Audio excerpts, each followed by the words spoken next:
నమస్తే, welcome to I dream social spotlight with కవిత.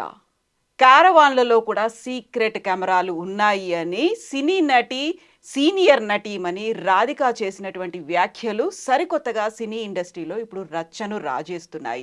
అసలు protection అనేది నటీమణులకి సినీ ఇండస్ట్రీలో లేదా? ఈ సరికొత్త చర్చని, రచ్చని ఎలా చూడాలి? మనతో పాటుగా ఉన్నారు సీనియర్ జర్నలిస్ట్ జిఆర్ మహర్షి గారు. సార్ నమస్తే. నమస్తే కవిత గారు. సార్, ఇప్పుడు నటీమణి రాధిక చేసినటువంటి వ్యాఖ్యలు, క్యారవాన్లలో కూడా ఉన్నాయి సీక్రెట్ కెమెరాలు, ఆ వీడియోల్ని ప్రొడక్షన్ బాయ్స్ చూస్తున్నారు అంటే అంత ఈజీ యాక్సెస్ ఎలా వచ్చింది? ఆ వీడియోల్ని బయటికి వెళ్ళడం అనేది కెమెరాలు అసలు ఈ ఆలోచన ఎలా చూస్తున్నారు సార్ మీరు? అంటే టెక్నాలజీకి ఎప్పుడు కూడా ఒకటి కత్తికి ఇరువైపులా పదును అంటారే, ఏ టెక్నాలజీకైనా ఇరువైపులా పదును ఉంటుంది. మన ఫోన్ అనేది చాలా సౌకర్యమైన విషయం, కానీ అదే ఫోన్ ఎంత విధ్వంసమైనా సృష్టిస్తుంది. దాన్ని మాడుకునే మాటలన్నీ రికార్డ్ చేసి అక్కడ ఇక్కడ వినిపించేస్తాయి. సేమ్ కెమెరా అనేది అద్భుతమైన ఒక సాధనం. అంటే మనకు ఈరోజు ఈ కెమెరా అనేది యాక్సెస్ ఈజీగా రావడంతో, మా చిన్నప్పుడు కెమెరా అనేది అసలు లేనే లేదు. ఫోటో స్టూడియోలు పోయి ఆ కెమెరా ఫోటోలు తీయించుకోవడం అది ఒక పెద్ద పని కదా. అసలు వీడియో కెమెరా అనేది అసలు లేదు కదా. ఎక్కడో సినిమా షూటింగుల్లో వాళ్ళు పెద్ద పెద్ద కెమెరాలు, ఒక నిలువెత్తు కెమెరాలు ఏవో పెట్టుకొని వాడుకునేవాళ్ళు. అలాంటిది కెమెరా అనేది ఫోన్లోకి అందుబాటులోకి వచ్చేసింది, ఎక్కడైనా అందుబాటులోకి వచ్చింది. ఈ అందుబాటులోకి రావడం అనే దానివల్ల ఏమిటి, హిడెన్ టాలెంట్ అంటే ఎక్కడెక్కడో చిన్న చిన్న మురికివాడల్లో డ్యాన్సులు చేసే అద్భుతమైన పిల్లలు, పాటలు పాడే పిల్లలు కూడా ఈరోజు ప్రపంచానికి కనిపిస్తున్నారు. ఇది one aspect, positive angle. Negative angle ఏంటి, ఎక్కడ పడితే అక్కడ కెమెరాలు పెట్టేస్తున్నారు. ఎవరికి ఏ స్థాయి వాళ్ళ మహిళలకైనా సరే ప్రైవసీ లేదు ఈరోజు. ఇప్పుడు మొన్న ఎక్కడో కాలేజీలో పెట్టారని విన్నాము. ఇప్పుడేమో రాధిక గారు క్యారవాన్ అనేది ఏమిటి, అదొక ప్రొటెక్షన్. అది అంటే మామూలుగా ఒక రేంజ్ సీనియర్ నటీమణులకి, ఒక రేంజ్ యాక్టర్లకే క్యారవాన్ ఫెసిలిటీ ఉంటుంది, అందరికీ ఉండదు. అది ఇప్పుడు జూనియర్ ఆర్టిస్టులు అనుకోండి, పాపం వాళ్ళు ఎక్కడో బయట కూర్చొని ఉంటారు. ఇది క్యారవాన్లో కూడా కెమెరాలు పెడితే దాన్ని ఎలా కనుక్కుంటారు ఎవరైనా? దాన్ని ఎవరు పెడతారు? దాన్ని క్యారవాన్ నిర్వహించే వాళ్ళు, ఆ ప్రొడక్షన్లో పనిచేసే వాళ్ళు వాళ్ళకే కదా యాక్సెస్ ఉంటుంది. ఎవరు పడితే వాళ్ళు పోలేరు కదా దాంట్లోకి. కాబట్టి వాళ్ళు కూడా ఈ పని చేస్తే సీనియర్ నటీమణులకు కూడా ఇంకెక్కడి నుంచి వస్తుంది ప్రొడక్షను? కాకపోతే ఇప్పుడు ఏమిటంటే, మొన్న జస్టిస్ హేమ గారి కమిటీ తర్వాత అందరూ కూడా నోరు విప్పుతున్నారు. ఇంతకాలం ఏమిటి, నోరు విప్పలేని పరిస్థితి. నోరు విప్పినా సరే ఎవరు పట్టించుకుంటారు మన మాటలు? మనం చెప్పే మాటలు ఎవరు వింటారు? ఇది ఎందుకు ఈ తలనొప్పి మనకు? అంతా ఇప్పుడు మెయిల్ డామినేషన్ వరల్డ్ నడుస్తూ ఉంది. సరే, మమ్ముట్టి గారు అన్నారు అనుకోండి, మెయిల్ మాఫియా ఏమీ లేదు మా ఫీల్డ్లో, ఎందుకు అట్లా అంటున్నారు అని నిన్న అన్నారు ఆయన.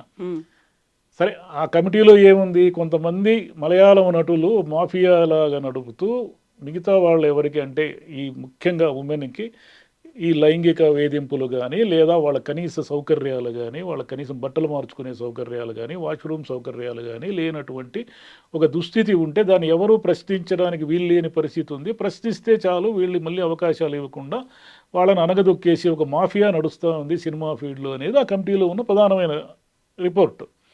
దాని మీద మోహన్ లాల్ గారు రాజీనామా అవన్నీ చేశారు. మళ్ళీ ఆయన కూడా నేను ఏదో మాట్లాడారు, నేనేం తప్పించుకొని పారిపోలేదు, మా వాళ్ళ మీద ఆరోపణలు వచ్చాయి కాబట్టి నేను రాజీనామా చేశాను అంటున్నారు. మమ్ముట్టి గారు ఏమంటున్నారు, అయ్యా నేను ఎప్పుడు వినలేదు ఈ మాఫియా గురించి అని ఆయన అన్నారు. కానీ ఒకవైపు ఏమో జరుగుతుంది. సమంత గారు నిన్న మాట్లాడినారు. ఏం మాట్లాడినారు, అయ్యా తెలుగు ఇండస్ట్రీలో కూడా ఇవన్నీ జరుగుతూ ఉన్నాయి, మీరు కూడా ఇంత మునుపు ఒక కమిటీ వేశారు కదా, ఆ నివేదికను ఎందుకు తొక్కిపెట్టారు, బయటికి ఎందుకు రావడం లేదు? జస్టిస్ హేమా గారి నివేదికని మలయాళం అంటే కేరళ ప్రభుత్వం బయట పెట్టగలిగినప్పుడు మీరు ఆల్రెడీ ఒక నివేదిక ఇచ్చారు కదా, తెలుగు ఇండస్ట్రీలో మీటూ ఇలా జరుగుతూ ఉందని. ఇది ఎందుకు మీరు బయట పెట్టలేదు? అక్కడ ఏం జరిగింది, అసలు ఎవరి పేర్లు ఉన్నాయి దాంట్లో? సమంత గారు చాలా డేర్గా అడిగారు. ఆమె ఏమి భయపడరు, అంటే వీళ్ళు ఏదో మాఫియాలాగా తనని తొక్కేస్తారనో, తనకు మళ్ళీ అవకాశాలు ఇవ్వరనో ఇలాంటి భయాలు ఏం లేవు. రేవతి గారు మాట్లాడారు, రాధిక గారు మాట్లాడారు, జయసుధ గారు మాట్లాడారు. జయసుధ గారు కూడా నిన్న డెక్కన్ క్రానికల్లో మీకు స్టేట్మెంట్ ఉంటుంది, ఇది జరగాలి, దీని మీద చర్చ, ఇది ఇట్లా అన్యాయం చేస్తున్నారు, చాలా వివక్ష ఉంది సినిమా ఫీల్డ్లో అని కూడా మాట్లాడండి. ఇప్పుడు అంటే అందరూ వాయిస్ పెంచుతున్నారు, అంటే మాట్లాడేదానికి ఒక వేదిక దొరికింది. అంటే ఆమె నివేదిక వల్ల మాట్లాడేదానికి అసలు ఏం జరుగుతూ ఉంది అనేదానికి ఒక చర్చ మొదలైంది. లేకపోతే ఈ చర్చే లేదు కదా. ఎవరు ఏం చేస్తున్నారు, ఏం బాధలు పడుతున్నారో ఎవరికి తెలుసు? క్యారవాన్లో ఉండే వాళ్ళకు కూడా కెమెరా బాధలు ఉంటే ఇంక బయట ఉండే వాళ్ళ పరిస్థితి ఏమి? వాళ్ళు ఎక్కడ బట్టలు మార్చుకోవాలా? జూనియర్ ఆర్టిస్టులు వీళ్ళందరూ కూడా సెట్స్కి వచ్చిన తర్వాత వాళ్ళు అక్కడ ఏమి వాళ్ళకి వేషం ఇచ్చారో ఆ వేషానికి సరిపడా బట్టలు వేసుకోవాలి. వాళ్ళు ఎక్కడ వేసుకోవాలి? ఎవరిస్తున్నారు వాళ్ళ క్యారవాను? మరి ఏ చెట్టు చాటునో ఏదో ఒక ఇది కట్టేసి ఒక క్లాత్ కట్టేసి ఒక బట్టలు తెరలాగా మార్చుకుంటే కట్టుకొని. వాళ్ళకేమి అసలు సెక్యూరిటీ ఉంటుంది? వాళ్ళ పాపం వాళ్ళు ఎన్ని ఇబ్బందులు పడుతున్నారు. హ్మ్. ఒక స్థాయి ఉన్న నటీమణులకే ప్రైవసీ కానీ సెక్యూరిటీ కానీ లేనప్పుడు చిన్న వాళ్ళకి వాళ్ళ పరిస్థితి ఏంటి? అసలు ఏం జరుగుతూ ఉంది? మనము ఏ సినిమా అయినా సరే సరే కొన్ని సినిమాలు మినహాయిస్తే మెజారిటీ సినిమాలు ఏముంటాయి? మంచిని ప్రబోధించేవి. మా హీరో ఒక మానవ ఉదాత్తత ఉంటాడు, హీరో ప్రజల్ని ప్రేమిస్తాడు, ప్రజలకు మంచి చేస్తాడు, ఇలాంటి కథలే కదా ఉంటాయి మేజర్ కథలన్నీ. ఇన్ని చెప్తున్న వాళ్ళు మరి అసలు మీ ఇండస్ట్రీలో ఏం జరుగుతుంది, మీ వెనక ఏం జరుగుతూ ఉంది, అది కదా చెప్పాలా. మీ వాళ్ళు, మీ టీం ఏం మీ చేస్తున్నారు? మీతో పాటు కలిసి పనిచేస్తున్న వాళ్ళు ఇన్ని ఇబ్బందులు పడుతున్నారంటే హ్మ్. మరి సీనియర్ నటులుగా కోట్ల కోట్ల రెమ్యూనరేషన్ తీసుకొని వేల కోట్ల పరిశ్రమ మాది అని గర్వంగా చెప్పుకుంటున్న వాళ్ళు ఇక్కడ కనీసం ఏం జరుగుతుంది? వాష్రూమ్ ఫెసిలిటీస్ కూడా లేనటువంటి దుస్థితిలో జూనియర్ ఆర్టిస్టులు, మహిళా జూనియర్ ఆర్టిస్టులు ఎందుకు పనిచేస్తున్నారు అని ఒక రోజైనా చూడాలి కదా. అది ఎవరో ప్రొడక్షన్ మేనేజర్ పని, మా పని అంటే మీ పని కాకపోవచ్చు, కానీ మీరు సినిమాల్లో చెప్పేదంతా హ్యూమన్ వాల్యూస్ గురించే కదా. హ్మ్. సినిమాల్లో వేలాది మంది ప్రజలకు స్క్రీన్ మీద హ్యూమన్ వాల్యూస్ గురించి చెప్తున్న మీరు మీ వెనక ఏం జరుగుతూ ఉంది? కొంతమంది అమ్మాయిలకి లైంగిక వేధింపులు కానీ, వాళ్ళకి మినిమం ఫెసిలిటీస్ కానీ లేకపోవడము, కనీసం వాళ్ళు తాము పనిచేసిన దానికి సరైన వేతనం పొందలేని, అంటే వాళ్ళకి ఏదో రోజుకి 500 1000 రూపాయలు ఉంటే దాన్ని కూడా తీసుకోలేని పరిస్థితుల్లో పూర్తిగా ఎందుకున్నారు? అవన్నీ ఆలోచించాలి కదా మరి. Exactly sir. ఇప్పుడు నడిగర్ సంఘానికి గతంలో అధ్యక్షుడిగా పనిచేసినటువంటి విశాల్ చాలా స్ట్రాంగ్ స్టేట్మెంట్ ఇచ్చారు. ఎవరైనా మిమ్మల్ని కమిట్మెంట్ అడిగితే చెప్పుతో కొట్టండి అనేది. అంత ఈజీ అనుకుంటున్నారా? అలా ఎలా కుదురుతుంది అని రాధిక గారు కూడా దాన్ని కండెమ్ చేశారు. యాక్చువల్గా కమిట్మెంట్ అడిగితే చెప్పుతో కొట్టండి అంత సింపుల్ అయిపోతుందా సార్ అక్కడ? ఏది అంత సింపుల్ కాదు. పోరాటం అనేది అంటే వ్యతిరేకించడము, పోరాడడం అనేది సింపుల్ కాదు. ఎందుకు సింపుల్ కాదు? మీకు చిన్న ఎగ్జాంపుల్ చెప్తా. జర్నలిస్టులకు ఎన్ని పని గంటలు? 6:30 పని గంటలు. చాలా కాలం ఈ వేజ్ బోర్డులు అవన్నీ వచ్చి 88లో నేను ఉద్యోగంలో చేరాను. 6:30 గంటలు పని గంటలు. ఇప్పుడు జర్నలిస్టులు ఎన్ని గంటలు పనిచేస్తున్నారు? 9 గంటలు, 10 గంటలు, 12 గంటలు పనిచేస్తున్నారు. మరి మనమంతా హక్కుల గురించి చర్చించేవాళ్ళము, హక్కుల గురించి మాట్లాడేవాళ్ళము, ఒక ఇంటలెక్చువల్ సర్కిలే తాము ఎన్ని గంటలు పనిచేస్తున్నారో చెప్పుకోలేని దుస్థితిలో ఉన్నప్పుడు ఒక సామాన్యంగా ఏదో హీరోయిన్ కావాలనో, ఇంకొక నటి కావాలనో, ఏదో ఒక జీవితం బాగుంటుందనో వచ్చిన ఒక అమ్మాయి ఒకడెవడో అడిగాడని వాడిని చెప్పు తీసుకొని కొట్టి తాను ఇంతకాలం కన్న కలలు, తాను ఇంతకాలం కోరుకున్న జీవితాన్ని ఒక్క క్షణంలో నాశనం చేసేసుకుని వెళ్ళిపోగలదా? అంటే ఆమెకి భయం ఉంటుంది కదా, వాడు ఏం పగపడతాడో, వాడు ఏం చేస్తాడో ఏంటి. వాళ్ళ వెనకాల ఎంత మహామహా పవర్ గ్రూప్. ఇంటలెక్చువల్స్కే తమ హక్కుల గురించి తెలిసి పోరాడే శక్తి లేనప్పుడు సామాన్యమైన ఒక అమ్మాయికి ఎలా ఉంటుంది? ఎక్కడి నుంచి వస్తుంది? చెప్పడం ఏది, ఆయన చెప్తాడు విషయాలు. మరి అమ్మాయి చెప్పుతో కొడితే అతను ప్రొటెక్ట్ చేస్తాడా వచ్చి?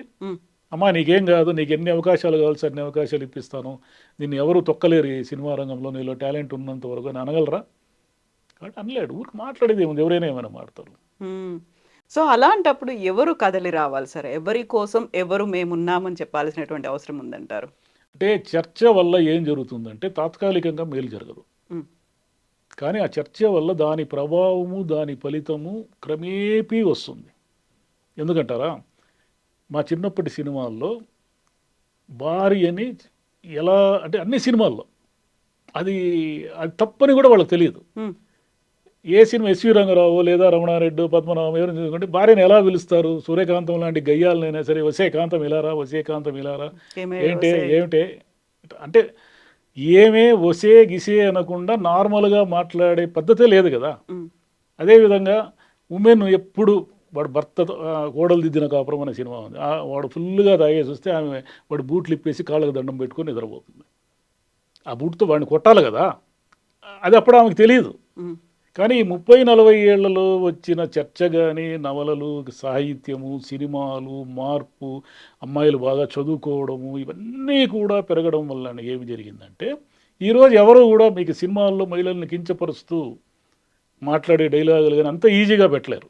అంటే పూర్తిగా లేవని నేను అన్నాను, కానీ మిసోజినిక్ అనేవి ఉన్నాయి అనేది వాళ్ళు పెట్టలేరు. చూడండి, చాలా చాలా జాగ్రత్తగా అంటే ఉమెన్ని కించపరిచే విధంగా సినిమాల్లో, కథల్లో కానీ చూపిస్తే దాన్ని రియాక్ట్ అవుతారు. కులం కూడా అంతే, చాలా ఈజీగా కులాన్ని వాడేసేవాళ్ళు. ఇప్పుడు కులం పేరుతో ఎవరిని సినిమాలు ఎక్కడ తిట్టలేరు చూడండి. అంటే ఇదంతా ఎందుకు జరిగిందంటే 20-30 ఏళ్ల క్రితం చర్చ ప్రారంభమైంది. ఉమ్, దాని ఫలితం ఇప్పుడు చూస్తున్నాం మనం. ఇప్పుడు ఇక్కడ చర్చ ప్రారంభమైంది కాబట్టి ఈ కమిట్మెంట్ వీటికి సంబంధించి దీని ఫలితం ఇంకొక 5 ఏళ్లకు 10 ఏళ్లకు అంటే ఓహో మనం ఇలా మాట్లాడితే ఇది చాలా సీరియస్ ఇష్యూ అయ్యి మనల్ని వీళ్ళు చెప్పు తీసుకొని కొట్టే ప్రమాదం ఉంది అనే భయం అందరిలో కనుక వస్తే అది రావడానికి ఒక టైం పడుతుంది. అది ఒక రోజుతో రాదు కదా. బట్ అలా సఫర్ అయినటువంటి ఒకటి రెండు జనరేషన్స్ వెళ్ళిపోయి ఉంటాయి.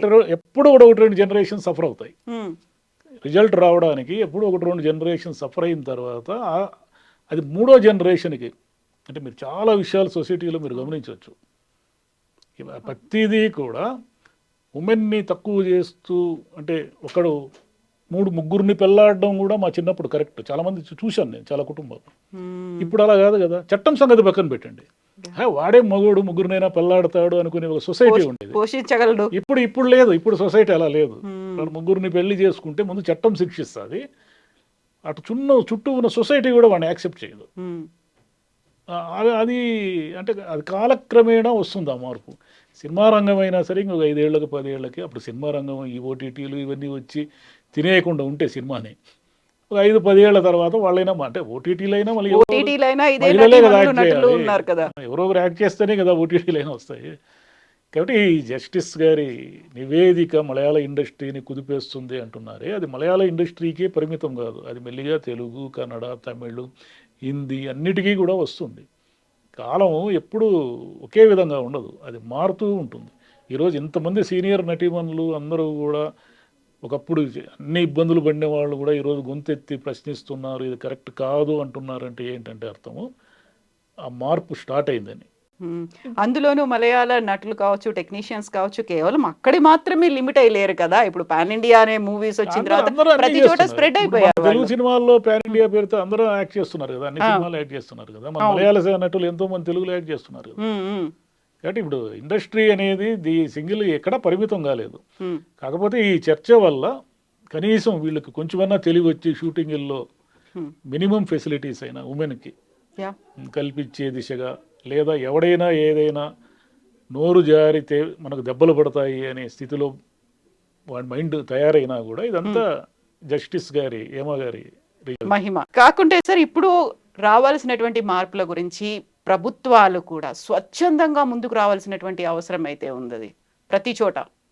ప్రభుత్వాలు సినిమా రంగంతో ముడిపడి ఉన్నాయి. ఉమ్, ముఖ్యంగా మన ఆంధ్రప్రదేశ్, తెలంగాణ లేదా తమిళనాడు పూర్తిగా ప్రభుత్వము సినిమా రంగము పెద్దగా ముడిపడి లేనటువంటి రంగం మలయాళం రంగం. ఉమ్, ఉమ్, అక్కడే ఈ మార్పు స్పీడ్గా వచ్చింది.